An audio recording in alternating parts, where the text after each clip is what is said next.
Hello traders, welcome to new video. നമുക്കിന്ന് നിഫ്റ്റിയിലും സെൻസസിലായിട്ട് ഇഷ്ടംപോലെ ട്രേഡ് കിട്ടിയിട്ടുണ്ട്. ബാങ്ക് നിഫ്റ്റി പ്രീമിയം കൂടിയതുകൊണ്ട് നമ്മൾ ബാങ്ക് നിഫ്റ്റി ഒഴിവാക്കിയേക്കാണ്. സെൻസസിലാണെന്ന് ട്രേഡ് എടുത്തിട്ടുണ്ടായിരുന്നത് കൂടുതലും. നിഫ്റ്റിയും ഫോക്കസിൽ തന്നെയായിരുന്നു കേട്ടോ. നിഫ്റ്റിയിൽ നമുക്ക് ഫുൾ ടാർഗറ്റ് വന്നിട്ടുണ്ട്. സെൻസസിൽ 2 ഫുൾ ടാർഗറ്റ് സീലിങ്ങും പീലിങ്ങും കിട്ടിയിട്ടുണ്ട്. അപ്പോൾ നമുക്ക് അതിൻ്റെ ഡീറ്റെയിൽസിലേക്കൊക്കെ പോകാം. ഫസ്റ്റ് നമുക്ക് നിഫ്റ്റി സ്പോട്ട് ചാർട്ട് നോക്കാം. ഇതാണ് നിഫ്റ്റി സ്പോട്ട് ചാർട്ട്.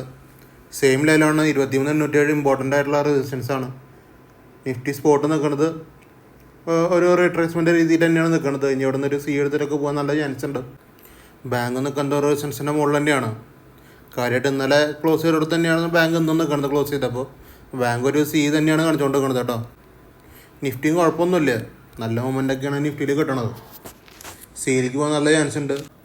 ഇതിൻ്റെ മെയിൻ റെസിസ്റ്റൻസ് 23,807 അത് മെയിൻ റെസിസ്റ്റൻസ് ആണ് നിഫ്റ്റിയുടെ. അത് ബ്രേക്ക് ചെയ്താലാണ്, നല്ല രീതിക്ക് ബ്രേക്ക് ചെയ്ത് പോകണം, എന്നാലാണ് ഫർദർ മൂവ്മെൻറ്റ് ഉണ്ടാവുള്ളൂ.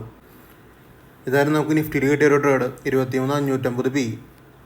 ഇതൊരു 50 പോയിൻ്റ് കിട്ടിയ ട്രേഡാണ് കേട്ടോ. നന്നായിട്ട് നല്ല ക്ഷമ വേണം. 10 പോയിൻ്റ് എസ്സലാണ്. കണ്ടീഷനൊക്കെ സെയിം തന്നെയാണ് കേട്ടോ. ബയേഴ്സ് ക്ലോസ് ചെയ്യണം, സെല്ലേഴ്സ് റിജക്റ്റ് ആക്കണം. നല്ല വെയിറ്റിംഗ് വേണ്ട ട്രേഡാണ്. ഈസി ആയിട്ട് കിട്ടിയ പ്രോഫിറ്റ് അല്ല, നല്ല രീതിക്ക് ക്ഷമ ഉണ്ടായാലേ പറ്റുള്ളൂ. അങ്ങനെയാണ് 50 പോയിൻ്റ് പോയിക്കുന്നത്.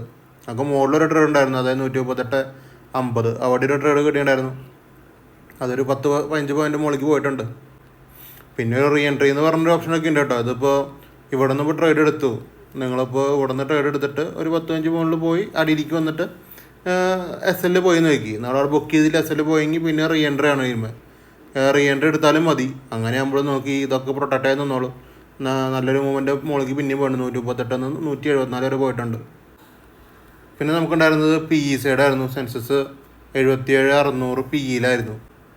നമുക്ക് സെൻസസിൽ 40 പോയിൻ്റാണ് SL കേട്ടോ. സെൻസസ് ഇത്തിരി വോളാറ്റിലിറ്റി കൂടിയാണ് 40 പോയിൻ്റ് വെച്ചാണത്.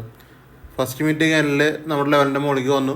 പിന്നെ സെല്ലേഴ്സ് റിജക്ഷൻ കിട്ടി, ട്രേഡ് എടുക്കുക എന്നുള്ളതാണ് കൺസെപ്റ്റ്. ലിമിറ്റിൽ തന്നെ ട്രേഡ് എടുക്കുക.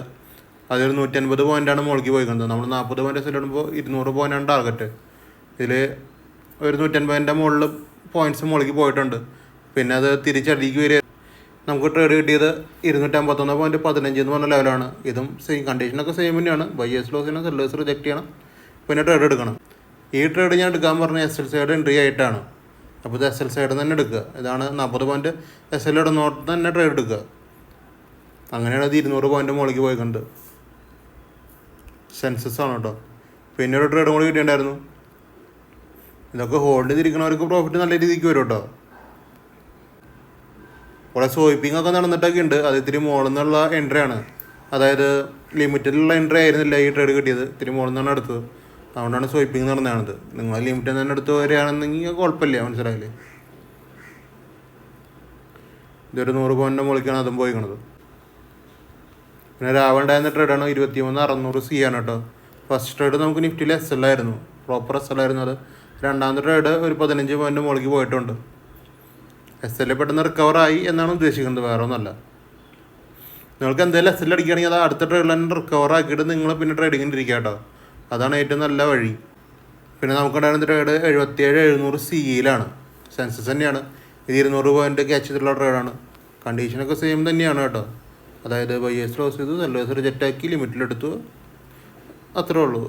ഈസി ആയിട്ട് ഹോൾഡ് ചെയ്യുക. 200 പോയിൻ്റ് മൂവ്മെൻറ്റ് കിട്ടിയിട്ടുണ്ട്. ഇവിടെ നമുക്കിത് SL അല്ല കേട്ടോ. ഇത് എന്ന് പറഞ്ഞു കഴിഞ്ഞാൽ ഒരു ചെറിയൊരു ലോസ് ഉണ്ടാവുള്ളൂ. നമുക്ക് വേണമെങ്കിൽ ഇവിടെയൊക്കെ എക്സൈഡ് ചെയ്യാൻ പറ്റും. 436 443 ഇതെന്തായാലും ലോസ് തന്നെയാണ്. ഈ ട്രേഡ് ലോസ് തന്നെയാണ്. പക്ഷേ ഈ പറഞ്ഞ 40 പോയിൻ്റ് ലോസ് പോലെ. അതെന്താ കാരണം എന്ന് വെച്ച് കഴിഞ്ഞാൽ നമുക്ക് ട്രേഡ് ആക്ടിവേറ്റ് ആയി.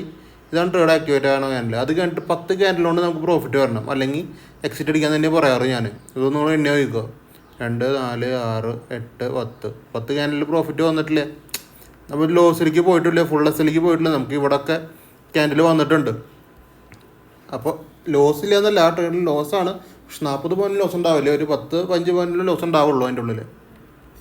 അങ്ങനെയാണ് അത് എക്സിറ്റ് അടിക്കേണ്ടത് കേട്ടോ. അപ്പോൾ നമുക്ക് ഇത്രയും ട്രേഡുകളാണ് ഉണ്ടായിരുന്നത്. ഇന്ന് ലാസ്റ്റ് ഡേ ആണ് ട്രേഡിങ്ങിൻ്റെ. പിന്നെ പോലെ തന്നെ സെൻസസാണ് ട്രേഡ് ചെയ്തേക്കുന്നത്. ഇന്ന് ഫുൾ ഫോക്കസ് സെൻസസിലായിരുന്നു. അപ്പോൾ സെൻസസിൽ നല്ല പോയിൻറ്റ്സ് കിട്ടിയിട്ടുണ്ട്. ഒരു 600+ പോയിൻറ്റ്സിൻ്റെ പ്രോഫിറ്റ് എങ്കിലും സെൻസസിൽ വന്നിട്ടുണ്ടാവണം. ടോട്ടലാണ് പറയണത്. ഒരാൾക്ക് 600 പോയിൻ്റ് കിട്ടിയെന്നല്ല. ചിലവർക്ക് ചിലപ്പോൾ 100 പോയിൻ്റ് ആവും, ചിലർക്ക് 200 പോയിൻ്റ് ആവും. അങ്ങനെയൊക്കെയാവും. ടോട്ടൽ ട്രേഡ് എടുത്തതിൽ 600 പോയിൻറ്റിൻ്റെ പ്രോഫിറ്റ് വന്നിട്ടുണ്ടെന്നാണ് ഉദ്ദേശിക്കുന്നത് കേട്ടോ. നിഫ്റ്റിയിൽ ഒരു 50-100 പോയിൻ്റ് അടുത്ത് പ്രോഫിറ്റ് വന്നിട്ടുണ്ട്. അങ്ങനെയാണ്. എല്ലാവർക്കും 100 പോയിൻറ്റ് കിട്ടിയെന്നല്ല, അപ്പോഴും ഞാൻ പറയാണ് അത്രയും നല്ലൊരു മൂവ്മെൻറ്റ് കിട്ടിയിട്ടുണ്ടായിരുന്നു എന്നാണ് ഉദ്ദേശിക്കുന്നത്, നിഫ്റ്റിയിലാണെങ്കിലും സെൻസസിലാണെങ്കിലും. അപ്പോൾ ട്രേഡിംഗ് ഒക്കെ വരുമ്പോൾ നിങ്ങൾ ഒരു ബിഗിനർ ആണെങ്കിൽ നന്നായിട്ട് പഠിച്ചിട്ട് തന്നെ ട്രേഡിങ് ചെയ്യാൻ നോക്കുക. എനിക്ക് പേഴ്സണലി കുറേ DMs വരുന്നുണ്ട് ഫോറക്സ് ട്രേഡിനെ കുറിച്ച് അറിയാൻ വേണ്ടിയിട്ടാണ്. ഫോറക്സ് ട്രേഡ് ചെയ്യാനാണ് അവരുടെ ഫണ്ടഡ് അക്കൗണ്ട്സ് ആണ് മെയിനായിട്ട് ഇരിക്കുന്നത്. അപ്പോൾ ഫണ്ടഡ് അക്കൗണ്ട്സിൽ നിങ്ങൾ ട്രേഡ് ചെയ്യുമ്പോൾ റിസ്ക്കി ആയിട്ടുള്ളൊരു പരിപാടിയാണ് ഫണ്ടഡ് അക്കൗണ്ട്സിൽ ട്രേഡ് ചെയ്യാന്ന് പറഞ്ഞു കഴിഞ്ഞാൽ. അക്കൗണ്ട് ബ്രീച്ചായി പോകാൻ സാധ്യതയുണ്ട്. നമുക്ക് ട്രേഡിങ് അറിയില്ലെങ്കിലത്തെ കാര്യം പറയണത്. നിങ്ങൾ ഒരു ട്രേഡിൽ നല്ല പ്രോഫിറ്റ് എടുക്കുന്ന ആളാണെങ്കിൽ പ്രശ്നമില്ല, നിങ്ങൾക്ക് ഫണ്ടഡ് അക്കൗണ്ട്സ് ഭയങ്കരമായിട്ട് ഉപകരിക്കും. അല്ലാത്തവർക്ക് ഇത് ബുദ്ധിമുട്ടാണ്. ഫണ്ട് അക്കൗണ്ട്സ് പറഞ്ഞാൽ നല്ല രീതിക്ക് നിങ്ങൾ ക്യാഷ് ഇറക്കിയിട്ട് വേണം അതിൽ ട്രേഡ് ചെയ്യാൻ. അവർ നമുക്ക് ഇഷ്ടംപോലെ കാശ് തരും. പക്ഷേ എന്ന് വെച്ച് കഴിഞ്ഞാൽ നിങ്ങൾ ഇനീഷ്യലി ഒരു പേയ്മെൻറ്റ് അവർക്ക് കൊടുക്കണം. അത് വലിയ എമൗണ്ട് തന്നെ ആയിരിക്കും, 10,000-20,000 ഒക്കെ വരും.